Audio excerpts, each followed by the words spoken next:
Hello everyone, welcome to my YouTube channel excel in education. Friends, आज की इस video में हम लोग बात करेंगे कुछ इंपॉर्टेंट करंट अफेयर्स के टॉपिक्स को जो कि आपकी परीक्षा की दृष्टि से इम्पॉर्टेंट है, क्योंकि करंट अफेयर का जो है आपके जो टॉपिक्स आते हैं वो हायर एजुकेशन से भी आ सकते हैं, आईसीटी से और पीपल डेवलपमेंट एंड एनवायरनमेंट से। ठीक है, तो उसी संदर्भ में हम लोग आज की इस सीरीज़ को शुरू करेंगे। और इससे पहले 6 वीडियो आ चुकी हैं करंट अफेयर से रिलेटेड, बहुत इंपॉर्टेंट है, आप उनको सबको देख लीजिएगा। एक एक बार देख लेंगे तो आपका क्लियर हो जाएगा। और आज की भी ये वीडियो बहुत इंपॉर्टेंट होने वाली है, तो पूरा देखिएगा।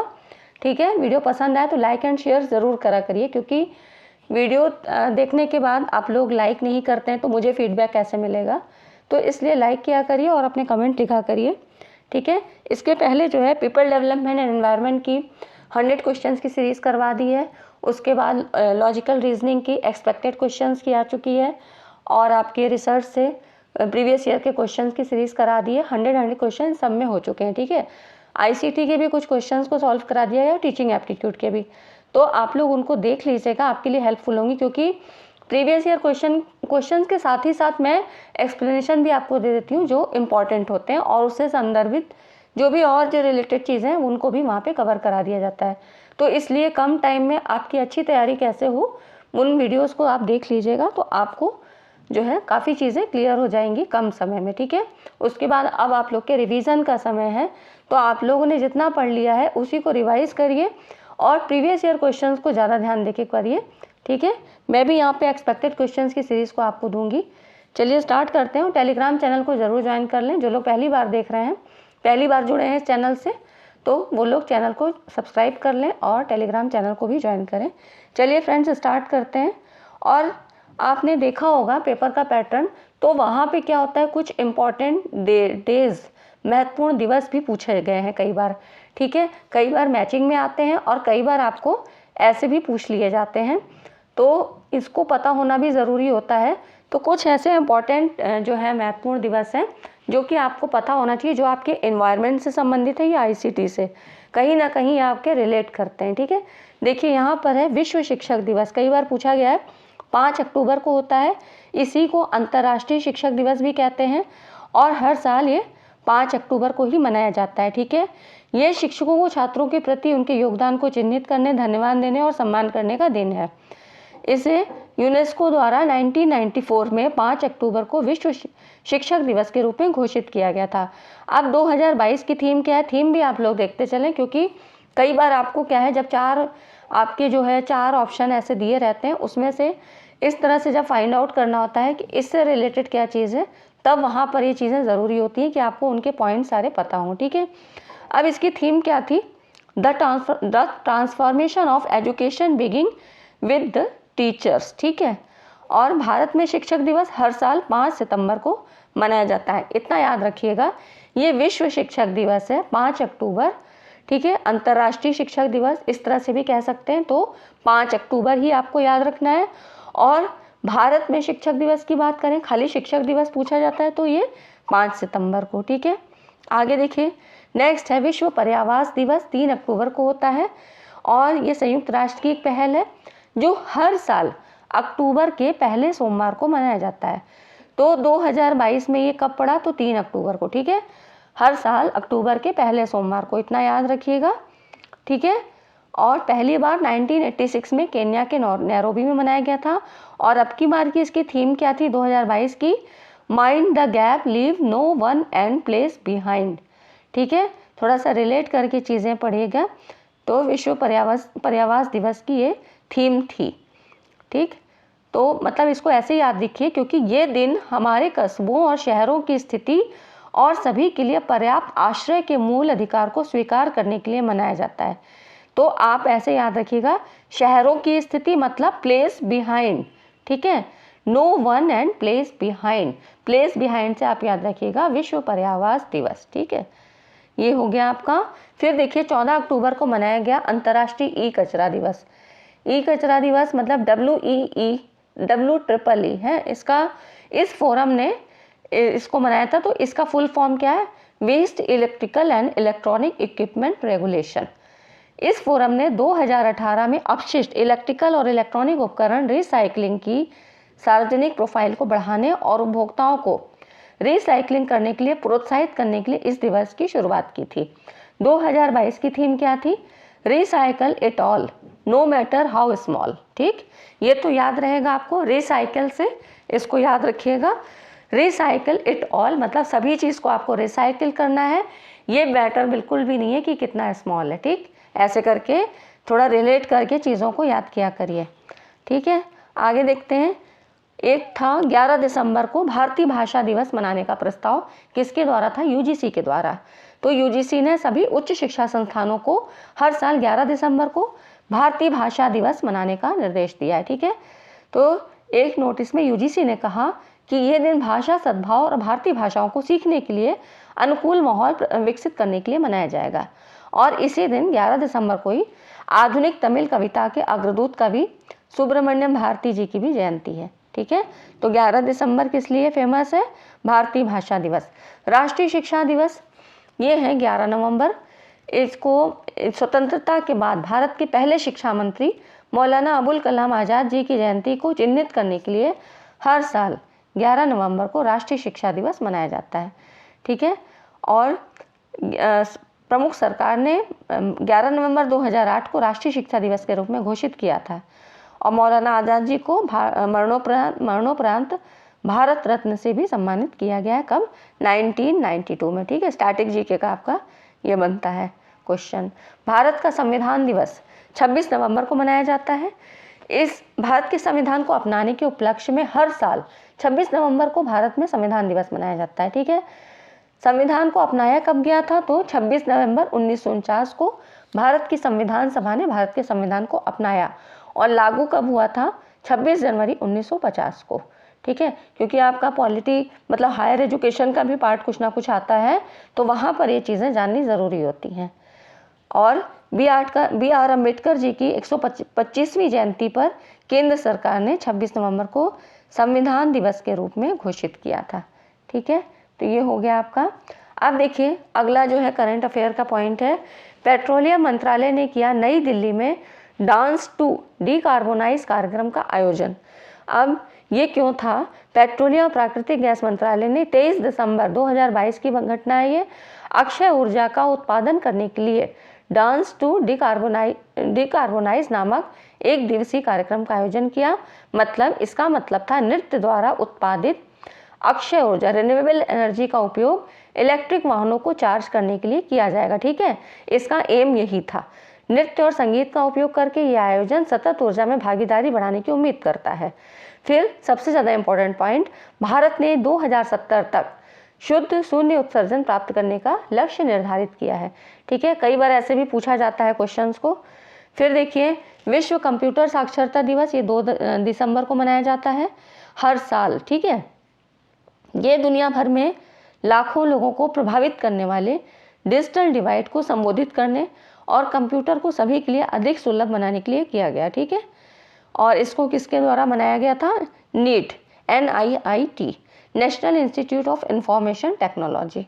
ठीक है, पहली बार 2001 में NIIT के द्वारा मनाया गया था, national institute of information technology. आगे देखिए काफ़ी इम्पॉर्टेंट है, विश्व ओजोन दिवस 16 सितंबर को मनाया जाता है। और ये किस लिए? तो विश्व ओजोन दिवस हर साल 16 सितंबर को ओजोन परत के क्षरण के बारे में लोगों में जागरूकता फैलाने और संरक्षित करने के संभावित समाधान खोजने के लिए मनाया जाता है। ओजोन परत का काम क्या है? क्योंकि पृथ्वी के लिए एक ढाल के रूप में कार्य करती है और इसकी पारिस्थितिकी संरक्षण के लिए महत्वपूर्ण है। मतलब ये ओजोन लेयर क्या है? एक अम्ब्रेला की तरह काम करती है, मतलब यहाँ पे अल्ट्रावायलेट रेज को नहीं पहुँचने देती है। इस दिन की स्थापना 1994 में संयुक्त राष्ट्र महासभा द्वारा की गई थी। आपकी थीम क्या थी 2022 की? पृथ्वी पर जीवन की रक्षा करने वाला वैश्विक सहयोग। ठीक है, तो आप इसको ऐसे रिलेट कर लीजिएगा कि पृथ्वी पर इसके द्वारा ओजोन लेयर के द्वारा क्या होता है? रक्षा होती है, तो जीवन की रक्षा करने वाला वैश्विक सहयोग। ठीक है, आगे देखिए उच्च शिक्षा पर अखिल भारतीय सर्वेक्षण रिपोर्ट 2020-2021 की है ये, AISHE all India survey on higher education. ठीक है, ये किसके द्वारा जारी किया? तो शिक्षा मंत्रालय द्वारा जारी किया गया था। और ये जो है इसका संचालन 2011 से इसका संचालन कर रहा है कौन? शिक्षा मंत्रालय।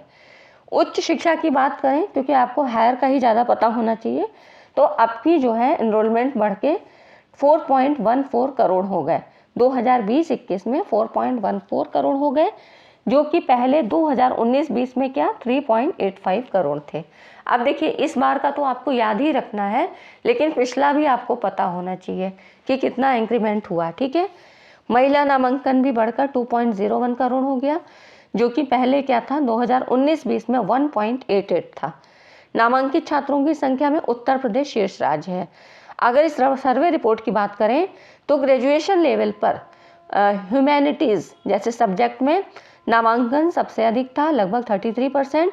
इसके बाद साइंस में था लगभग 15%, 15%, और कॉमर्स और इंजीनियरिंग और प्रौद्योगिकी का इसके बाद, मतलब इसके बाद जो है साइंस का और इसका कॉमर्स का, इंजीनियरिंग का और टेक्नोलॉजी का था। ठीक है, और पीजी लेवल पे बात करें तो छात्रों की अधिकतम संख्या ने विज्ञान के बाद सामाजिक विज्ञान को चुना। ठीक है, तो ये हो गया आपका पीजी लेवल पर।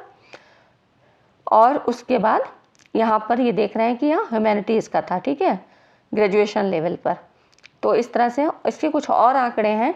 लैंगिक समानता सूचकांक जीपीआई, जेंडर पैरिटी इंडेक्स, ये 2017-18 में 1 से बढ़कर 2020-21 में 1.05 हो गया है। पुरुषों की तुलना में अधिक महिलाओं ने विज्ञान पाठ्यक्रमों में अपना नामांकन कराया। ठीक है, तो यहाँ पर ये बढ़ के ज़्यादा हो गया है। ये सब चीज़ें याद रखनी है, क्योंकि कई बार आपको 4 ऑप्शन जब दिए होंगे ना, तो ऐसे पूछेगा कि इससे संबंधित कौन सी है, AISHE रिपोर्ट से संबंधित कौन कौन से मुख्य बिंदु हैं। ठीक है, अब जीपीआई का काम क्या होता है? एक सामाजिक आर्थिक सूचकांक है जिसे आमतौर पर पुरुषों और महिलाओं की शिक्षा तक पहुंच को मापने के लिए डिज़ाइन किया गया है, और यह इंडेक्स यूनेस्को द्वारा जारी किया जाता है। ठीक है, मतलब लैंगिक समानता की बात करें तो मेल और फीमेल का एजुकेशन लेवल पे क्या इनका स्तर है, इसको जो है मेज़र करने के लिए किया जाता है। छात्र नामांकन के मामले में सबसे शीर्ष 6 राज्य हैं, जिसमें उत्तर प्रदेश फर्स्ट नंबर पे है, उसके बाद महाराष्ट्र, तमिलनाडु, इस तरह से। ठीक है, तो फर्स्ट 3 को भी आप याद रखेंगे तो काफ़ी होगा। ठीक है फ्रेंड्स, और वीडियो को अभी तक आपने लाइक नहीं किया हो तो लाइक ज़रूर करें। आपका एक लाइक हमारे फीडबैक, आपका एक तो फीडबैक देता है और मेरे मोटिवेशन को भी बढ़ाता है, क्योंकि देखने वालों की संख्या ज़्यादा रहती है लेकिन लोग लाइक नहीं करते हैं। तो आप लोग को लाइक करना चाहिए। अगर पसंद आया है, आपने देखा है, पसंद आया है, तो आपको लाइक करना चाहिए। ठीक है, उससे मेरा मोटिवेशन भी बढ़ता है, मुझे भी एनर्जी मिलती है। चलिए अगला देखिए, कौन सा शहर 2023 में राष्ट्रीय बाल विज्ञान कांग्रेस का मेजबान है?